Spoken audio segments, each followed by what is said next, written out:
Espíritu Santo. Amén. Ven Espíritu Santo, llena los corazones de tus fieles. Envía, Señor, tu Espíritu y todo será creado. Oh Dios, que has iluminado el corazón de tus fieles con la luz del Espíritu Santo, concédenos según el mismo Espíritu conocer lo que es grato a tus ojos y gustar de sus divinos consuelos. Por Jesucristo nuestro Señor. Amén. Espíritu Santo, fuente de luz. En nombre del Padre, y del Hijo, y del Espíritu Santo. Amén. Bienvenidos a este segundo día de Cuaresmales. Ojalá que la transmisión se oiga bien. Estamos aquí estrenando este microfonito. Esperamos que se escuche bien. Ayer empezábamos nuestros Cuaresmales recordando la finalidad de los Cuaresmales, que es este impulso, esta ayuda a través de estas reflexiones para que prepararnos a vivir de mejor manera las próximas Semana Santa, las próximas celebraciones del misterio de nuestra salvación a través de la pasión, muerte y resurrección de Cristo, confrontando nuestra vida a la luz de la palabra de Dios y sintiendo también el llamado de Dios a la conversión. Y que en este año los cuaresmales de nuestra diócesis de Celaya han tenido como línea conductora la naturaleza martirial de la Iglesia, especialmente por el centenario que estamos celebrando en México del inicio de la persecución religiosa contra los cristianos y el inicio también de la respuesta de la defensa cristiana. Por eso estamos siguiendo esta línea. Ayer el primer tema era la Iglesia Madre y el martirio de sus hijos, tomando como línea de reflexión ese pasaje que hemos contemplado ayer de esta mamá con sus 7 hijos de los Macabeos, el libro de los Macabeos, y que nos ha dado pues muchos puntos a considerar. Hoy vamos directamente a la fuente, y esa fuente es Jesucristo nuestro Señor. El segundo tema es Cristo, el siervo doliente. El siervo doliente. Ustedes saben que en el Antiguo Testamento se va dando progresivamente la revelación de todos los contenidos de nuestra fe. Entre ellos se va dando paulatinamente la revelación de quien será Cristo, cuya encarnación estamos celebrando hoy. Cristo el Mesías.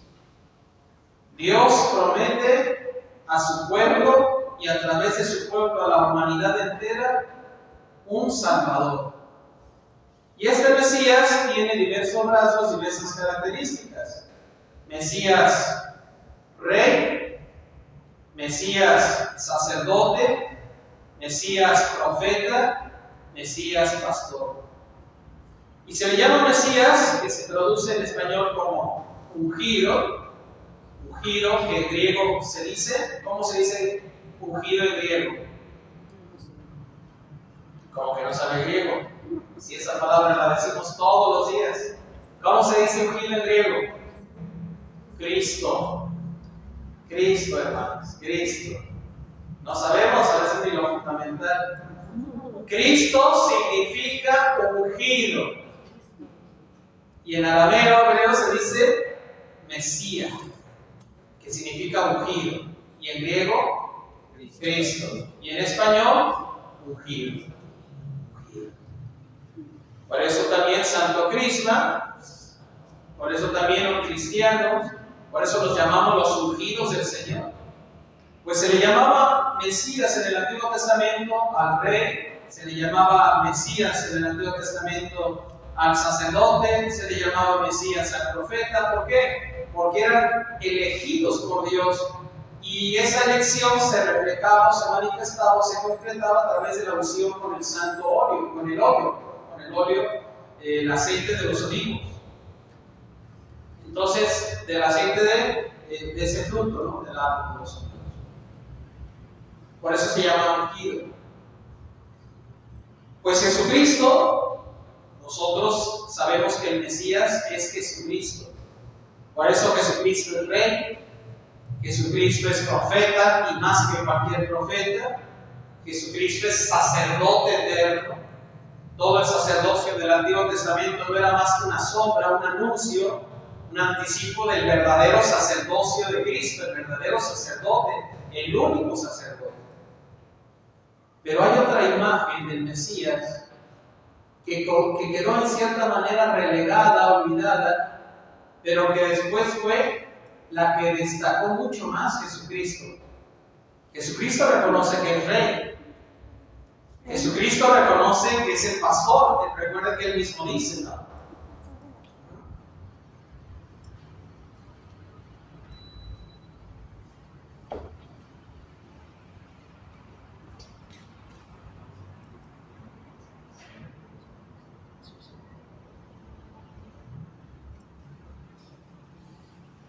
Pero también Jesucristo, aunque no se da el título de sacerdote propiamente como los del Antiguo Testamento, ejerce el sacerdocio. No el sacerdocio levítico, no el sacerdocio del Antiguo Testamento, pero todo su ser, como dice la carta a los Hebreos, todo su ser es sacerdotal. Pero además Jesucristo dice algo. Jesucristo se presenta como el siervo del Señor, como el siervo de Yahvé. Y es precisamente hoy la figura que este material nos invita a considerar. Cristo, el siervo doliente, el siervo de Yahvé, el siervo del Señor. Para esto vamos a leer lo que dice precisamente Isaías, capítulo 53, versículos del 1 al 12. Isaías tiene diversos cánticos y entre esos cánticos está precisamente lo que se llaman cánticos del siervo de Yahvé, el siervo del Señor. Ese cántico son diversos cánticos y representan al Mesías. Pero no es al Mesías triunfante, no es al Mesías poderoso, no es el Mesías, es un Mesías muy especial. Isaías 53, versículo del 1 al 12 dice: ¿quién creyó nuestro anuncio? ¿A quién mostró el Señor su brazo? Creció en su presencia como brote, como raíz en el páramo. Fíjate si lo que va a decir el profeta, inspirado por Dios, realiza o no realiza, se realiza o no se realiza en Jesucristo. Fíjate, medítalo. Pon como los dos rostros, el rostro del siervo de Yahvé y el rostro de Cristo. No tenía presencia ni belleza que atrajera nuestras miradas, ni aspecto que nos cautivase. Despreciado y evitado de la gente, un hombre habituado a sufrir, curtido en el dolor. Al verlo se tapaban la cara, despreciado lo tuvimos por nada. A él que soportó nuestros sufrimientos y cargó con nuestros dolores, lo tuvimos por un contagiado, herido de Dios y afligido. Él en cambio fue traspasado por nuestras rebeliones, triturado por nuestros crímenes. Sobre él descargó el castigo que nos sana y con sus cicatrices nos hemos sanado. Todos errábamos como ovejas, cada uno por su lado, y el Señor cargó sobre él todos nuestros crímenes. Maltratado aguantaba, no abría la boca. Como cordero llevado al matadero, como oveja muda ante el esquilador, no abría la boca. Sin arresto, sin proceso, lo quitaron en medio. ¿Quién meditó en su destino? Lo arrancaron de la tierra de los vivos, por los pecados de mi pueblo lo hirieron. Le dieron sepultura con los malvados y una tumba con los malhechores, aunque no había cometido crímenes ni hubo engaño en su boca. El Señor quería triturarlo con el sufrimiento. Si entrega su vida como expiación, verá su descendencia, prolongará sus años y por su medio triunfará el plan del Señor. Por los trabajos soportados verá la luz, se saciará de saber. Mi siervo inocente rehabilitará a todos porque cargó con sus crímenes. Por eso le asignaré una porción entre los grandes y repartirá botín con los poderosos, porque desnudó el cuello para morir y fue contado entre los pecadores. Él cargó con el pecado de todos e intercedió por los pecadores. Palabra de Dios. Este es el personaje misterioso del siervo de Yahvé. No es un Mesías triunfante, no es un Mesías que destaque, poderoso, que venza a los enemigos con el poder, la gloria de Dios. Es alguien que incluso es visto como despreciado, golpeado, triturado, sin belleza alguna, sin hermosura alguna. Vean ustedes si este rostro, si esta imagen del siervo doliente de Dios empata o no empata con la persona de Jesucristo. ¿Qué dicen ustedes? ¿Sí o no? Sí. Especialmente en qué momento. En la cruz, pero incluso desde antes, en su momento de la pasión. Y ya desde antes, cuando incluso muchos los despreciaban, recuerda que dice: ¿es un Galileo? ¿Acaso de Galilea puede salir algo bueno? Y cuando fue torturado, los que lo torturaron pensaban que estaban destruyendo a Jesús. Pero en realidad lo que estaban haciendo era mostrando lo terrible de lo que es el pecado. El pecado verdaderamente es grotesco, pero muchas veces, como no lo vemos cara a cara de inmediato, no nos damos cuenta. Para saber lo que es lo tremendo, lo terrible, lo grotesco del pecado, tenemos que ver a Cristo molido por nuestros pecados. Esas imágenes que decíamos ayer de Cristos hermosos, artísticos, incluso hasta románticos, sí, son grandiosos, pero no reflejan el sufrimiento de Cristo tal como fue. Por eso es importante, no por sadismo, sino porque queremos comprender, Señor, la crueldad, lo terrible, lo grotesco que es nuestro pecado. Es importante que veamos a Cristo con todas las llagas, con todas las heridas de su cuerpo, con todas. Yo recuerdo en paz descanse mi mamá que decía que ella no podía ver, cuando quisimos ver la película de la Pasión, no pudo ver el momento de la flagelación. Yo mismo recuerdo que cerraba los ojos en esas escenas de la flagelación, y es una película, ni siquiera uno sabe que es una película. Y por muy cercana que esté a la realidad la supera. Pero ¿quién de ustedes soporta ver esas escenas?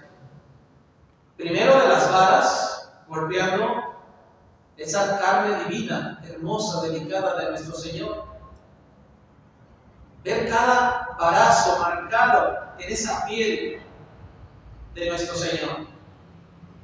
Y luego, cuando cambian de varas a esos flagelos, donde tú ves cómo en las puntas estaban garfios, metales, hierros.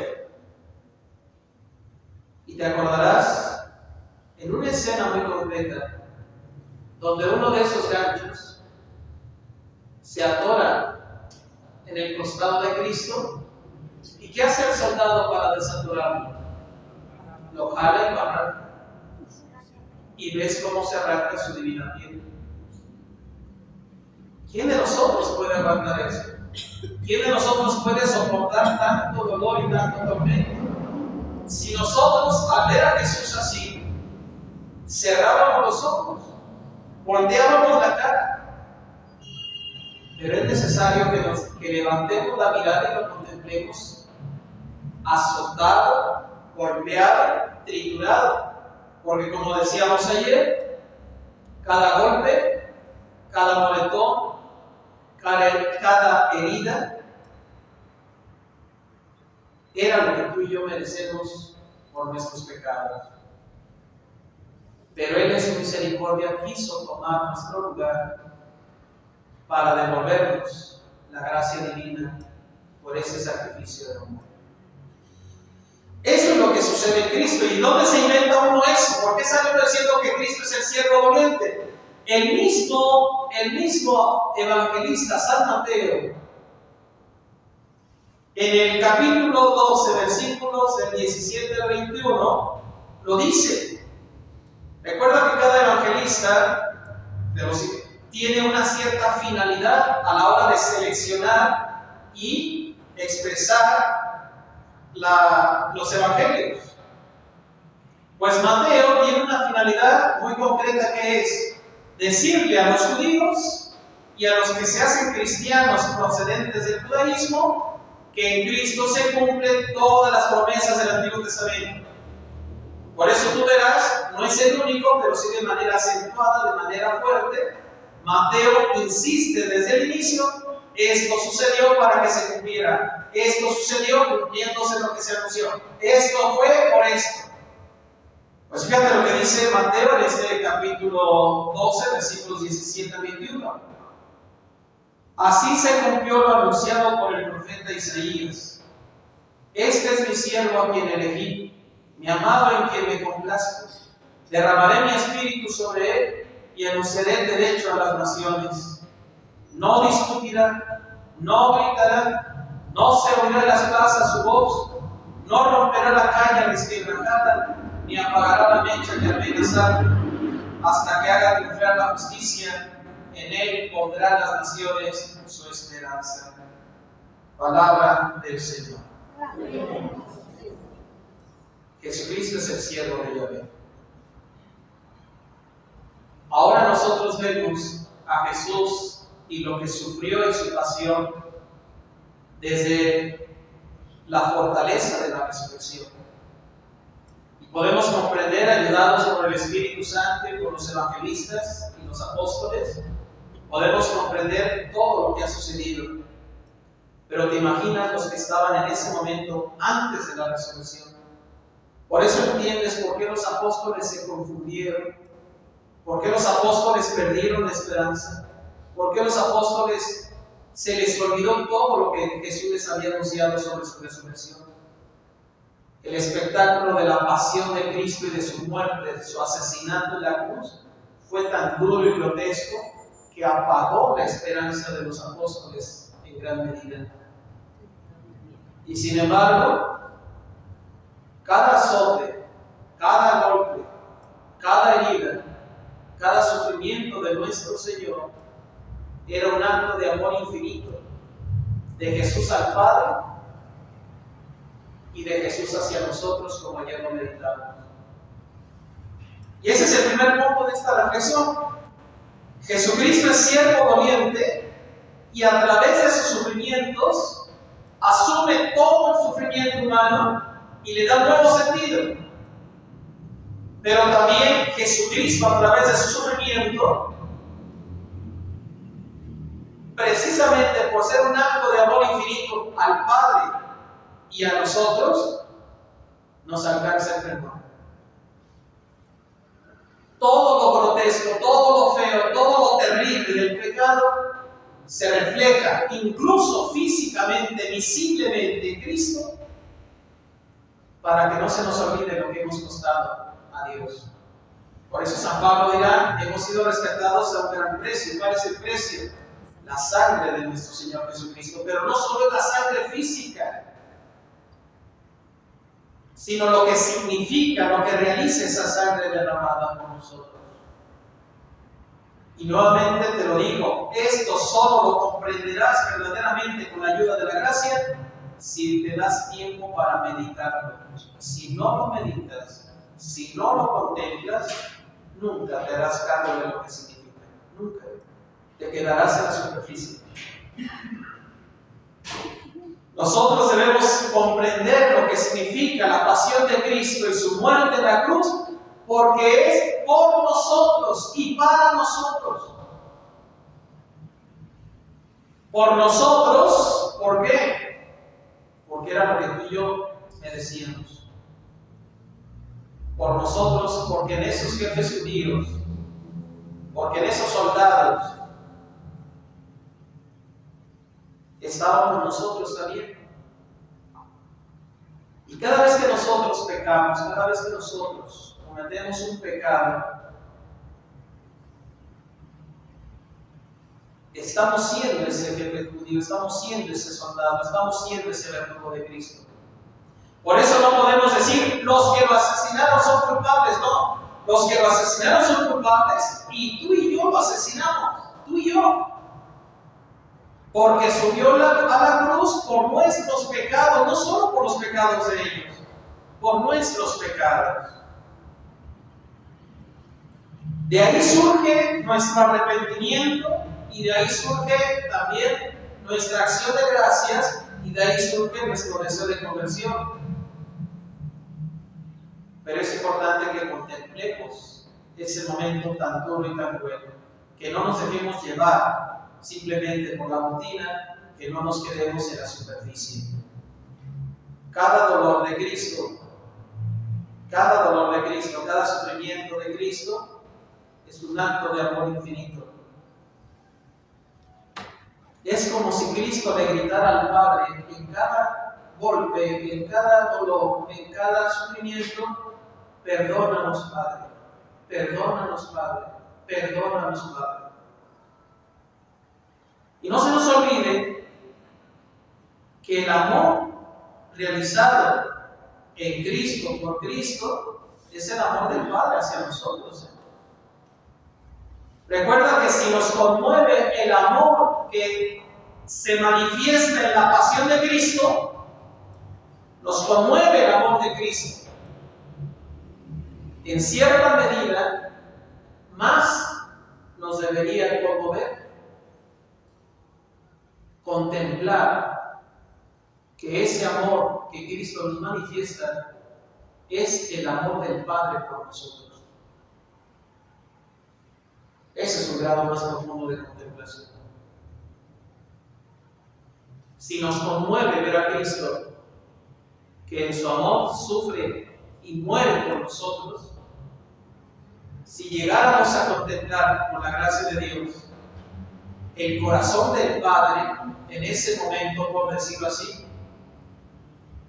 verdaderamente surgiría en nosotros una avalancha, un cataclismo, una explosión de amor a Dios. Jesucristo es el siervo doliente, toma en sí todos los pecados del mundo, pero todos los pecados del mundo significa también los tuyos y los míos, y los más escondidos, y los más terribles. Él, siendo el único justo, asumió todas las consecuencias de nuestros pecados y los transformó en un acto de amor a Dios. Por eso nos salva su sufrimiento. No es, y esto conviene que quede muy claro en nosotros, lo que nos salva no es en sí mismo el sufrimiento de Cristo. Lo que nos salva es el amor de Cristo a través de su sufrimiento, que es distinto.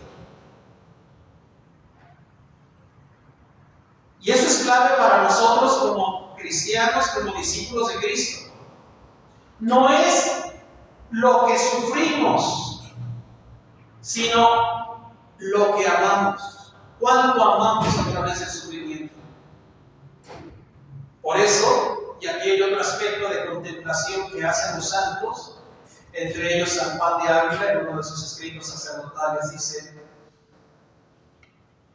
lo que vemos en la pasión de Cristo nos revela muchísimo del amor de Dios por nosotros. Pero dice San Juan de Ávila, es mucho más lo que queda oculto en el corazón de Cristo que lo que vemos a través de su pasión. No sé si se comprende esta expresión. Al meditar la pasión de Cristo, como siervo doliente, a través de sus sufrimientos somos salvados, vemos muchísimo de lo que es, cuánto nos ama Dios, cuánto nos ama Cristo. Pero dice San Juan de Ávila, es mucho más su amor por nosotros que lo que sufrió en la cruz.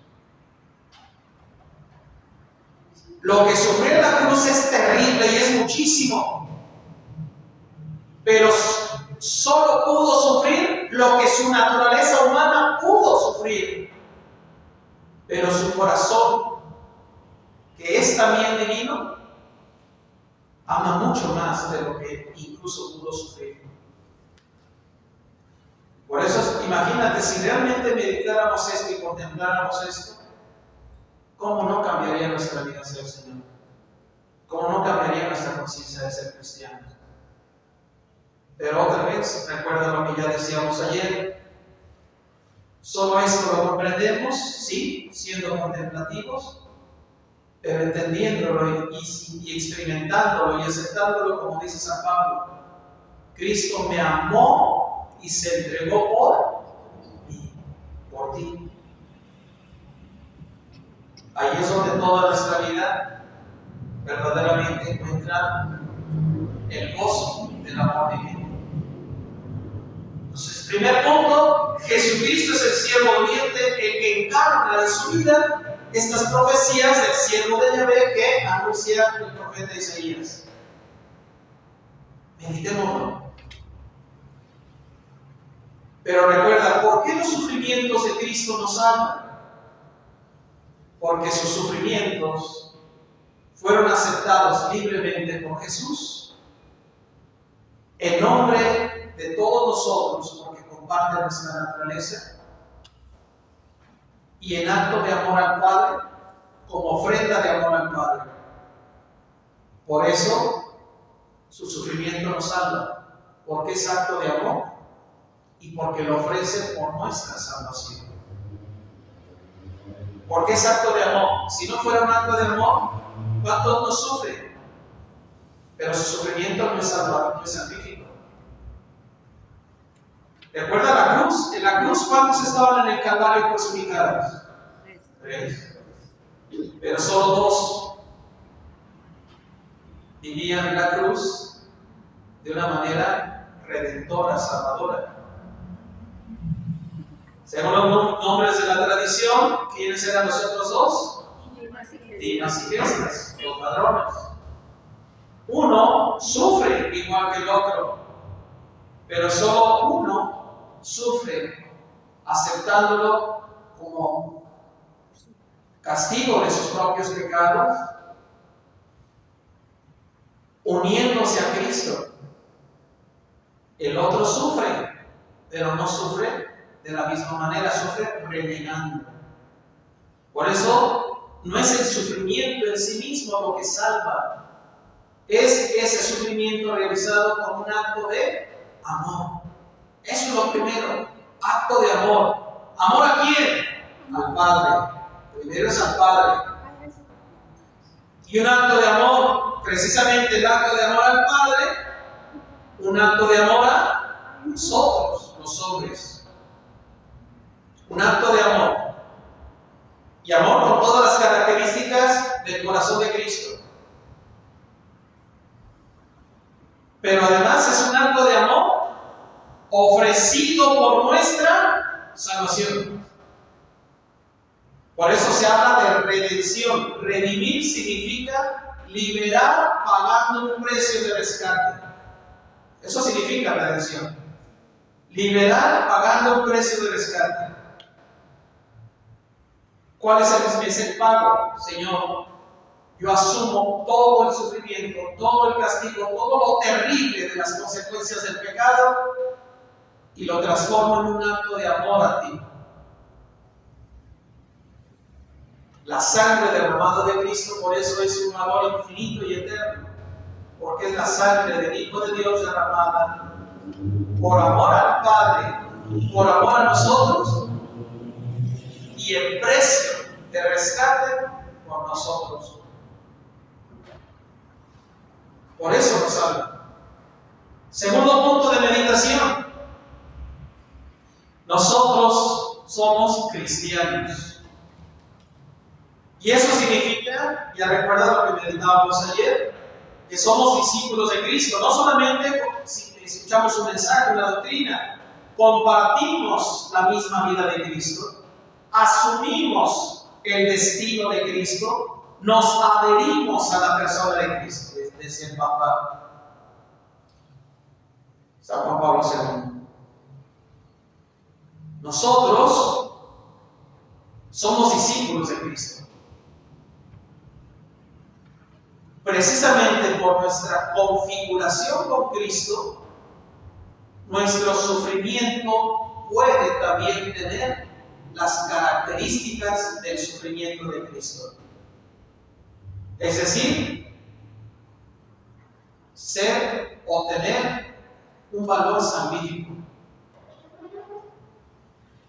Colosenses, capítulo 1, versículo 24, dice San Pablo: ahora me alegro de padecer por ustedes, pues así voy completando en mi existencia terrena y en favor del cuerpo de Cristo, que es la Iglesia, lo que aún falta al total de sus sufrimientos. Esa es una expresión de gran misterio. San Pablo dice que lo que él está sufriendo completa los sufrimientos de Cristo. ¿Qué significa eso? ¿Acaso los sufrimientos de Cristo no son suficientes? Sí lo son, y más que suficientes. Recuerden lo que se dice, que incluso una